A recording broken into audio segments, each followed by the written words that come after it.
I mean, Tesla really faced a severe threat of death due to the Model 3 production ramp. Essentially, the company was bleeding money like crazy, and just if we didn't solve these problems in a very short period of time, we would die. And it was extremely difficult to solve them. How close to death did you come? Within single-digit weeks.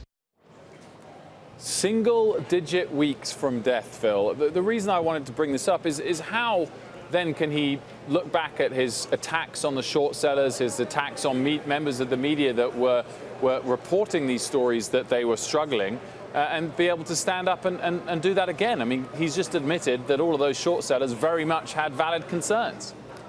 Or is he exaggerating how close they were to death? Now, Wilf, I'm not going to say that I don't know the bottom line at Tesla any more than anybody else who's not inside the company.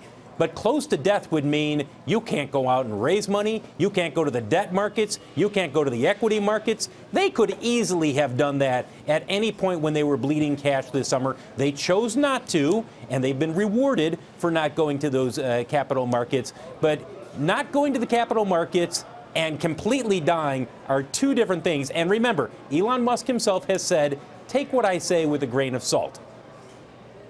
Well, sure, but I still think it undermines your own comments in the past somewhat. But anyway, we'll see. We'll see what happens. They've certainly rallied since then. Phil, thank you very much. Mike, your own take on these Tesla comments? Yeah, no, I agree that if on one hand you were saying that people who are spouting this negative case that you lose money on every car, and in fact you're potentially heading toward insolvency, which was the short case for a long time, you can't object to that and then in retrospect say, by the way, you know, we had almost no time left. That makes sense. Although to Phil's point, I do think that Musk likes to speak in a manner that makes him look maximally heroic. And so therefore his time sleeping on a cot and getting the company to that Model 3 production target and all the rest of it is also understandable because of that, I think, personal branding.